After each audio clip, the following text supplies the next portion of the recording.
Hi friends, आप सभी को जो है IUCN स्टडी में फिर से एक बार स्वागत है। पिछले वीडियो में जो है 1786 के एक्ट के विषय में जो है कुछ जो है प्रॉब्लम की वजह से जो छूट गया था, उसे जो है हम लोग क्या करेंगे, आज पूरा करेंगे। ठीक है। और हम लोग देखे थे कि 1786 के एक्ट के तहत जो है गवर्नर जनरल को, जैसे कि 1786 एक्ट के तहत जो है गवर्नर जनरल के रूप में जो है लॉर्ड कॉर्नवालिस बने हुए थे। और यहाँ पे जो है गवर्नर जनरल को जो है गवर्नर जनरल को जो सेना का जो है अधिकार दे दिया गया था, यानी कि सेना का जो है प्रमुख जो है बना दिया गया था। और यानी कि सेनापति के रूप में जो गवर्नर जनरल को शक्ति प्रदान किया गया था। यह जो है पहला पॉइंट आपका ये हुआ। ठीक है। उसके बाद सेकेंड पॉइंट जो है दोस्तों, इसमें आप लिखिएगा कि जितने भी हम लोग देखे थे कि गवर्नर जनरल के जो कार्यकारिणी परिषद में जो मेंबर थे, उनके जो है निर्णय को रद्द करने का जो है शक्ति जो है गवर्नर जनरल को सौंप दिया गया। बस आपको जो है इसमें क्या करना है, इस एक्ट के तहत जो है दो से पॉइंट जो है आपको याद करना है। एक जो है क्या किया गया है, गवर्नर जनरल को जो है सेना का प्रमुख बना दिया गया है। और दूसरा जो क्या किया गया है, जो कि आपको जो है कार्यकारिणी परिषद के जो भी मेंबर है उसके जो है सदस्यों को जो है निर्णयों का रद्द करने का जो है अधिकार जो है दे दिया गया। दोस्तों, जैसे कि हम बार बार जो है आपको बोल के लिखवाते हैं, मेरा यह उद्देश्य नहीं है कि जो है बोर्ड पर आए, बोर्ड पर लिखा हुआ हो और उसे हम बोल दें और आपको जो है पूरा याद हो जाए। ठीक है। मेरा एक ही मकसद है कि जो भी जो है हम आपको जो है अपने साथ याद करवाएं। ठीक है। तो अब हम लोग लिखेंगे 1793 का भारत शासन अधिनियम। अब नेक्स्ट एक्ट लिखिएगा 1793 का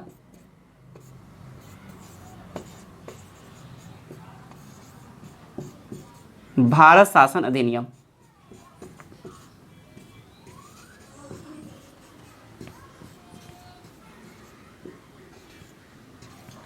सत्रह सौ तिरानवे का भारत शासन अधिनियम।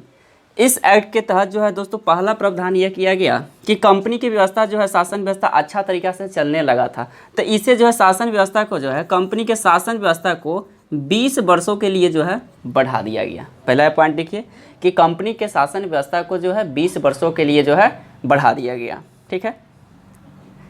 चलिए अब नेक्स्ट पॉइंट लिखिएगा। इस एक्ट के तहत यहाँ पे जो है बम्बई हो गया, मद्रास है और कलकत्ता है। इस एक्ट के तहत जो है बम्बई और मद्रास के गवर्नर जनरल के जो है यानी कि पर्यवेक्षण की जिम्मेदारी जो है कलकत्ता के गवर्नर जनरल को सौंप दिया गया। जैसे कि हम लोग देखे थे 1773 के एक्ट के तहत जो है कि बम्बई मद्रास प्रेसिडेंसी को जो है कलकत्ता प्रेसिडेंसी के अधीन कर दिया गया था। लेकिन यहाँ पे क्या हुआ कि इनके मतलब यहाँ के गवर्नर और यहाँ के गवर्नर के शक्तियों को जो किसको प्रदान किया गया, कलकत्ता के गवर्नर जनरल को जो है यह प्रदान किया गया। इसमें दो सी बातें लिखना है। एक तो आपको लिखना है कि सर कंपनी के शासन व्यवस्था को जो 20 वर्षों के लिए जो बढ़ा दिया गया था। और सेकेंड क्या करना है, जो मुंबई यानी पहले जो मुंबई को जो बम्बई ही कहा जाता था, बम्बई मद्रास के गवर्नर जनरल के पर्यवेक्षण की जिम्मेवारी कलकत्ता के गवर्नर जनरल को सौंप दिया गया। और इस एक्ट के तहत भी गवर्नर जनरल कौन होंगे, तो कॉर्नवालिस ही होंगे। फिर जो क्या करेंगे हम, जो जब गवर्नर जनरल का जो वीडियो हम बनाएंगे तो वहाँ पे आपको ज़्यादा गवर्नर जनरल के विषय में बताएंगे। फिलहाल जो है आप लोग इतना जो है लिखिए। ठीक है।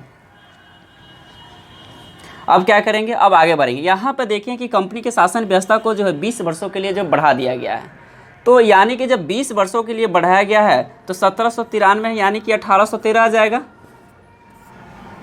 तो अब नेक्स्ट लिखिएगा 1813 का चार्टर एक्ट। भले ही क्या नाम थोड़ा जो क्या हो जा रहा है, अलग अलग हो जा रहा है। लिखिएगा 1813 का चार्टर एक्ट।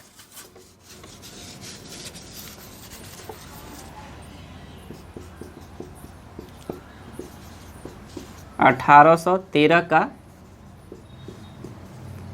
Charter act. और इसके अकॉर्डिंग हम लोग देखेंगे क्या क्या प्रावधान किया गया था। पहला तो इसमें कर लीजिए कि इसके तहत भी जो है कंपनी के शासन व्यवस्था को 20 वर्षों के लिए जो है बढ़ाया गया। इसके तहत भी जो है कंपनी के शासन व्यवस्था को 20 वर्षों के लिए बढ़ाया गया। पहला पॉइंट आपका ये हुआ। चलिए नेक्स्ट पॉइंट लिखिएगा, भारत में कंपनी के व्यापारिक एकाधिकार को समाप्त कर दिया गया। भारत में कंपनी के व्यापारिक एकाधिकार को समाप्त कर दिया गया और केवल चीन के साथ और चाय व्यापार के साथ व्यापार करने का अधिकार ईस्ट इंडिया कंपनी को रहने दिया गया। यानी कि पूर्णतः व्यापारिक एकाधिकार को इसे समाप्त नहीं किया गया था, केवल और केवल क्या है, यानी कि चीन और चाय के व्यापार को जो है, यानी कि पुरानी कंपनी है इसलिए कहा गया था कि नहीं कि जो पुराना कंपनी है जो क्या करेगा, यहाँ और यहाँ इन दोनों के साथ जो है व्यापार क्या है, ये खुद करेगा। ठीक है, चलिए फिर नेक्स्ट पॉइंट लिखिएगा। भारत में इस एक्ट के तहत, यानी कि 1813 के चार्टर एक्ट के तहत, भारत में इस एक्ट के तहत पहली बार ईसाई मिशनरियों का आगमन हुआ।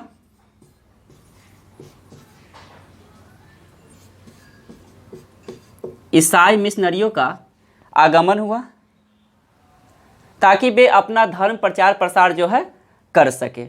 बस आपको जो है इतना जो है 3-4 पॉइंट ध्यान रखिए। एक और पॉइंट लिख सकते हैं, इस एक्ट के तहत भारत में, इस एक्ट के तहत भारत में पहली बार शिक्षा व्यवस्था पर 1 लाख रुपए खर्च किए गए। किसके द्वारा? कंपनी के द्वारा 1 लाख रुपए खर्च किए गए। अब यहाँ पे आप सोचते होइएगा कि जो कंपनी तो अच्छा काम की, अरे अच्छा काम नहीं किया, यहाँ पे भी क्या है, ये अपना बेनिफिट सोचा। क्योंकि अब सोचिए 1 लाख रुपया जो शिक्षा व्यवस्था पे इसलिए खर्च कर रहा है कि उन लोगों का जो लैंग्वेज का था, इंग्लिश लैंग्वेज था, वह किसी को जो है अपने लैंग्वेज में बात करता तो वो समझ नहीं पाता, तो सिर्फ क्या चाहता था कि हम वैसे व्यक्तियों को शिक्षित करें ताकि वह मेरा जो है बात समझ सके। अब सपोज कीजिए कि अगर मान लीजिए कि किसी भी व्यक्ति को, अगर किसी भी अंग्रेज व्यक्ति को जो है, अगर मान लीजिए कि कहीं जाना है, तो अगर किसी जो है ठमठम वाला चाहे जो है ठेला वाला जाए, किसी के माध्यम से अगर उसको जाना है, अगर उसको इंग्लिश में बात करे कि टेक राइट या टेक लेफ्ट, तो बेचारा क्या समझेगा। इसलिए जो वैसे जो है व्यक्तियों पर जो खर्चा ये किया ताकि जो उसका क्या है, एक गुलाम बन के रहे, न कि वो शिक्षित वर्ग बने। चलिए उम्मीद है कि आप लोग ये लिख लिए होंगे। बस आपको क्या करना है, 1813 के चार्टर एक्ट के तहत जो है इतना ही देखना है। जब यहाँ पे क्या किया गया था, 20 वर्षों के लिए कंपनी के शासन व्यवस्था को जो है बढ़ाया गया, तो यानी कि 20 वर्ष जब भी हम लोग बढ़ाएंगे तो क्या होगा, 1833 आ जाएगा। तो अब लिखेंगे 1833 का चार्टर एक्ट, 1833 का चार्टर एक्ट।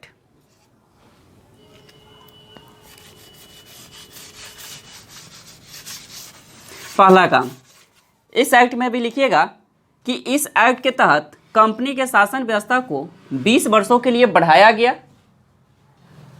कंपनी के शासन व्यवस्था को 20 वर्षों के लिए बढ़ाया गया, पहला पॉइंट यहाँ पे हुआ। दूसरा पॉइंट लिखेंगे दोस्तों, इस एक्ट के तहत भारत में शिक्षा व्यवस्था पर 10 लाख रुपए खर्च करने की अनुमति प्रदान की गई। जैसे कि हम लोग वहाँ पे देखे हैं कि 1 लाख रुपए जो है खर्च किया गया था, लेकिन अब यहाँ क्या है, 10 लाख रुपए जो है शिक्षा व्यवस्था पर खर्च किया गया। चलिए अब नेक्स्ट पॉइंट लिखेंगे,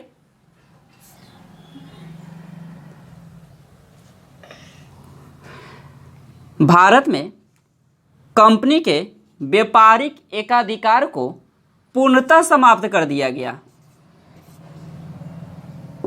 पूर्णतः समाप्त कर दिया गया। अब देखिए, इससे पहले वाला एक्ट में हम लोग देखे थे कि कंपनी के व्यापारिक एकाधिकार को समाप्त किया गया था। देखिए प्रश्न जो आपको घुमा कर पूछ सकता है, पहले आप ये देखिए कि प्रश्न आपसे जब भी पूछा जाए तो आप यह देखेंगे कि आखिर जो है एकाधिकार को जो है पूर्णतः समाप्त किया गया है कि सिर्फ जो एकाधिकार को सिर्फ समाप्त ही किया गया है। तो यहाँ पे जब भी पूर्णतः जब लगा हो तो आप समझ जाइएगा क्या है, 1833 का चार्टर एक्ट है। और जबकि एकाधिकार को कब समाप्त किया गया, तो वह 1813 के चार्टर एक्ट के तहत जो है समाप्त किया गया था। आपको इतना ध्यान रखना। अब उसमें तो हम लोग देखे थे चीन के साथ और चाय के व्यापार के साथ जो उसको तो अधिकार रहने दिया गया था, ठीक है। अब इस एक्ट के तहत फिर लिखिएगा नेक्स्ट पॉइंट, इस एक्ट के तहत भारत में सभी ब्रिटिश लोगों को रहने, बसने, व्यापार करने का अधिकार दे दिया गया।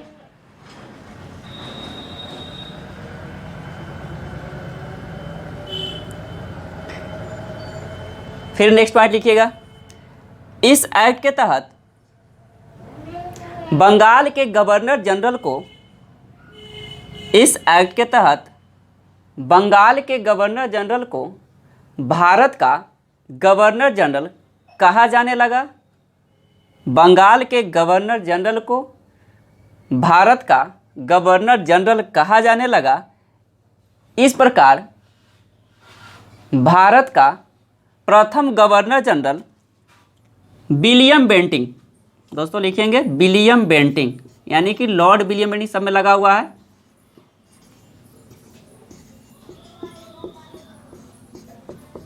लॉर्ड विलियम बेंटिंग बने।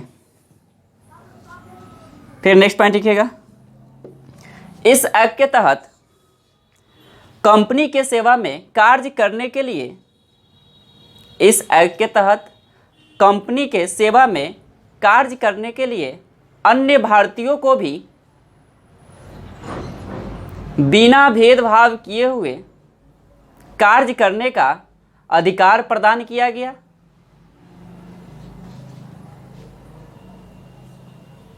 अधिकार प्रदान किया गया। चलिए अब नेक्स्ट पॉइंट लिखिएगा, इस एक्ट के तहत भारत में एक विधि आयोग, एक विधि आयोग का गठन किया गया, यानी कि एक विधि आयोग का गठन किया गया, जिसके प्रथम अध्यक्ष के रूप में लॉर्ड मैकाले थे, जिसके प्रथम अध्यक्ष के रूप में लॉर्ड मैकाले थे। एक दोस्तों नोट में लिखिएगा, लॉर्ड मैकाले के अनुशंसा पर ही भारत में शिक्षा व्यवस्था का माध्यम 1835 में अंग्रेजी रखा गया। लेकिन जो विधि आयोग का गठन किया गया था, उन्हें शक्ति केवल नाम मात्र का ही था, उन्हें शक्ति केवल नाम मात्र का ही था। इस एक्ट के तहत आपको क्या करना है, इतना जो है पॉइंट जो है आपको क्या करना है, नोट कर लेना है। चलिए अब हम लोग नेक्स्ट लिखेंगे, जब यहाँ पे भी 20 वर्षों के लिए बढ़ाया गया था, अब लिखिएगा 1853 का चार्टर एक्ट, 1853 का चार्टर एक्ट।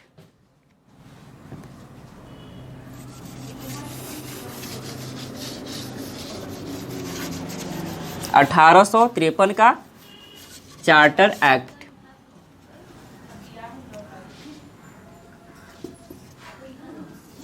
चलिए इसके अधीन पहला पॉइंट लिखिएगा, इस एक्ट के तहत, इस एक्ट के तहत भारत में कंपनी के उच्च पदों के लिए, कंपनी के उच्च पदों के लिए प्रतियोगिता परीक्षा का प्रारंभ किया गया।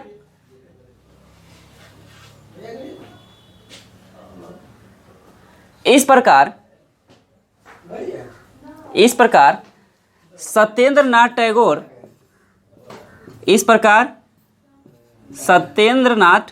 टैगोर प्रथम भारतीय हुए जिन्होंने आईसीएस की परीक्षा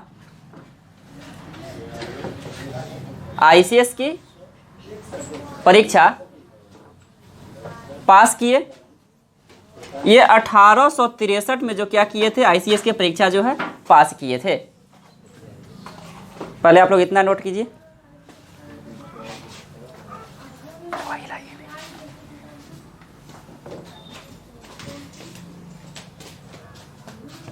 ठीक है, लिख लिए। और एक चीज़ और बता देते हैं, 1853 से जब प्रारंभ हुआ ना, स्टार्ट हुआ था, जैसे कि एक जो है आता है कि सिविल संहिता के जन्मदाता के रूप में जो है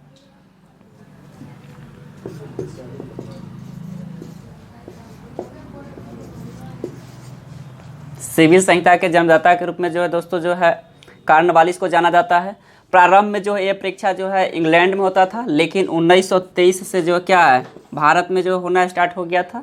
और इसके लिए जो है प्रारंभ में जो है अधिकतम जो है उम्र जो है 23 वर्ष जो है सुनिश्चित किया गया था, जो लॉर्ड लिटन के समय जो है 19 वर्ष जो है कर दिया गया था। ठीक है, यहाँ तक कि जो है सुभाष चंद्र बोस ने भी जो है ICS परीक्षा जो पास किया था, लेकिन उसने क्या किया था जो है अपना जो है यह पद त्याग दिए हुआ था। ठीक है, फिर नेक्स्ट पॉइंट लिखिएगा। इसी एक्ट के तहत, इस एक्ट के तहत विधि आयोग के जो मेंबर जो बने हुए थे यानी जो अध्यक्ष थे, उनको जो क्या किया गया, शक्ति प्रदान किया गया। तो यहाँ पे लिखेंगे विधि आयोग को जो यहाँ पे जो है अध्यक्ष को शक्ति जो दिया गया, शक्ति प्रदान किया गया।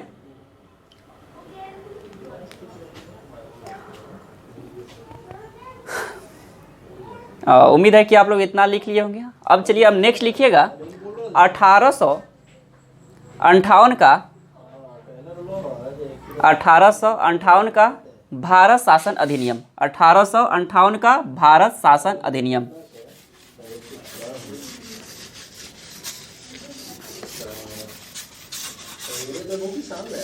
अठारह सौ अंठावन का भारत शासन अधिनियम। 1858 का भारत शासन अधिनियम।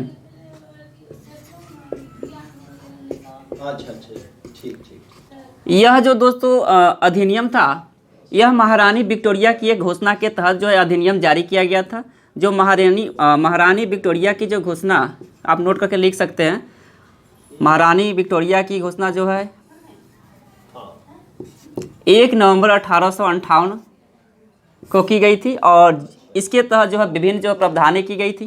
पहला पॉइंट लिखिएगा, इस एक्ट के तहत भारत में कंपनी के शासन व्यवस्था को समाप्त कर दिया गया और इसका पूरा अधिकार भारत में ब्रिटिश क्राउन के हाथों में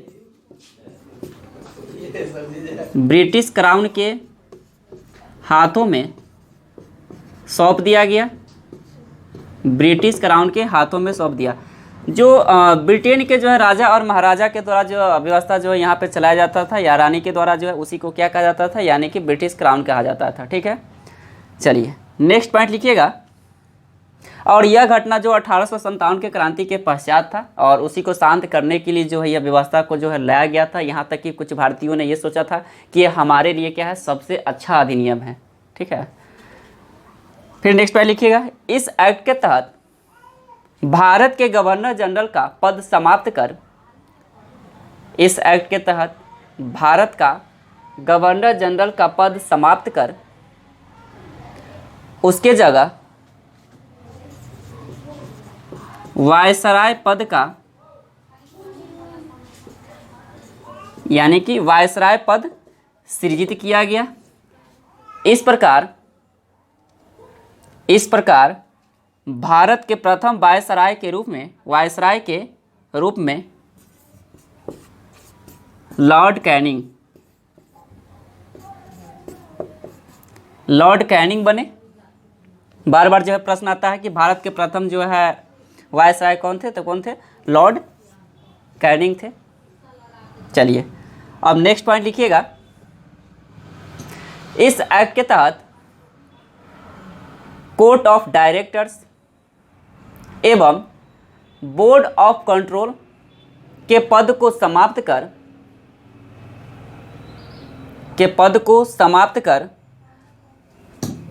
भारत सचिव का पद सृजित किया गया तथा इसके सहायता के लिए 15 सदस्यीय एक परिषद का गठन किया गया। जो हम लोग देखे थे कोर्ट ऑफ डायरेक्टर्स का जो है गठन जो है दोस्तों जो है 1773 के रेगुलेटिंग एक्ट के तहत किया गया था।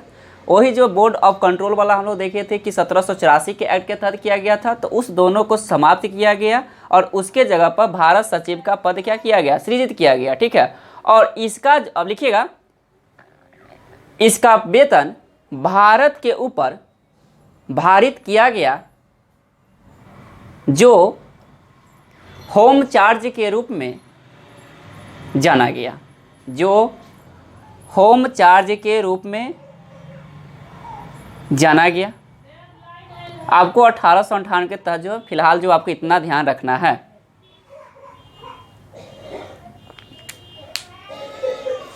चलिए अब नेक्स्ट पॉइंट लिखिएगा।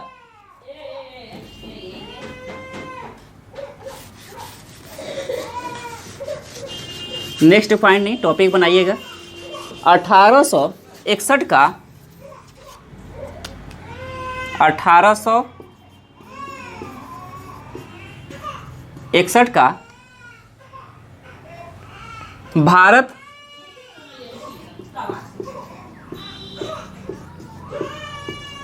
परिषद अधिनियम,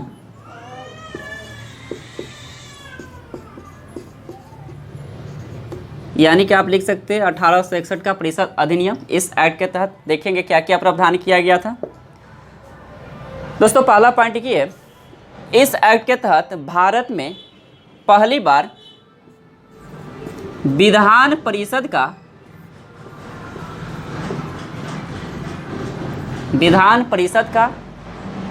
गठन किया गया। इस एक्ट के तहत भारत में पहली बार विधान परिषद का गठन किया गया। नेक्स्ट पॉइंट लिखिएगा। इस एक्ट के तहत वायसराय को पहली बार अध्यादेश जारी करने का शक्ति प्रदान किया गया। जो अभी हम लोग देखते हैं अनुच्छेद 123 का प्रयोग कर जो है राष्ट्रपति जी क्या करते हैं, अध्यादेश जारी करते हैं।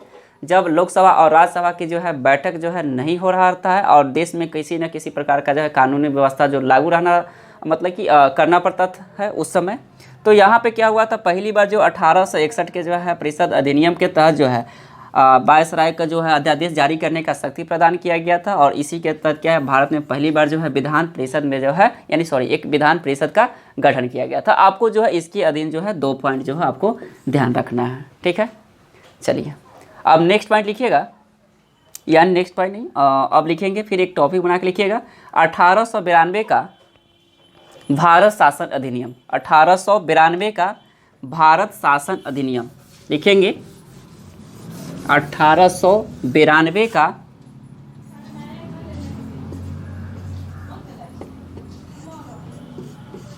भारत शासन अधिनियम।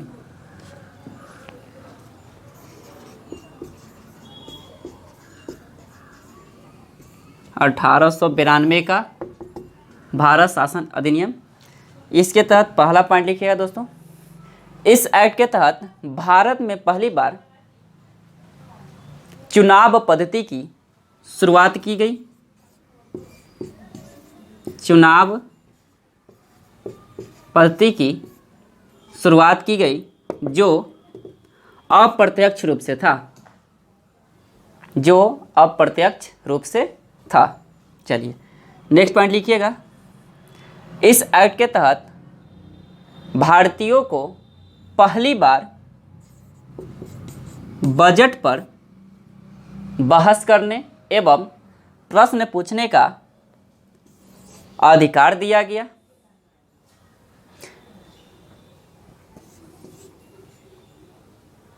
अधिकार दिया गया। जैसे अभी देखिए 112 के अकॉर्डिंग क्या है, बजट का वर्णन किया गया। कैसे जो है साल भर में जो है कहाँ किस क्षेत्र में जो है कितना खर्चे करना है, कैसे करना है, सारा जो है बजट के अकॉर्डिंग जो है बन के तैयार होता है। तो इस एक्ट के तहत जो पहली बार भारतीयों को जो क्या किया था कि पहले क्या होता था, इससे पहले भारतीयों के लिए कोई बिल बनता था और उस पर भारतीयों को ही अधिकार नहीं दिया जाता था कि कोई जो है प्रश्न ये हमसे पूछे। अब क्या किया गया था, इसके तहत जो है सिर्फ जो है बजट पर प्रश्न, यानी सभी विषयों पर नहीं, यहाँ पे क्या है सिर्फ बजट पर जो है बहस करने और प्रश्न पूछने का जो है अधिकार दिया गया था। आज जो है दोस्तों जो है हम लोग और इतना ही एक्ट पढ़ के जो है रहने देते हैं। हम तो बोले थे कि 2 वीडियो में जो है ख़त्म कर देंगे, लेकिन 2 वीडियो में जब पढ़ेंगे तो कुछ ज़्यादा लंबा बन जाएगा। तो आज इतना ही तक अस्थायी कीजिए, लेकिन नेक्स्ट वीडियो में जब भी जो है आएगा तो आपका जो है एक्ट से संबंधित जो है पूरा जो है प्रावधान खत्म हो जाएगा। और यह मेरा जो है वादा है कि आप लोगों को जो है 1 से 2 बार आप वीडियो देख लीजिए, यह आपको जो है याद जो है कन्फर्म जो है हो जाएगा। तो आप लोग जो है बहुत अच्छे से हमें जो है सपोर्ट कर रहे हैं। मेरे चैनल को जो है आप लोग जो अच्छा जो है सब्सक्राइबर मिल रहा है, अच्छा कमेंट दे रहे हैं आप लोग। मैं उम्मीद करता हूँ आप लोग जो इसी तरह जो है मुझ पे जो है एहसान करते रहिए, और मैं आगे इसी तरह जो आपको जो है क्या करूँगा, बेटर से बेटर मैं आपको देने का प्रयास करूँगा। चलिए, धन्यवाद।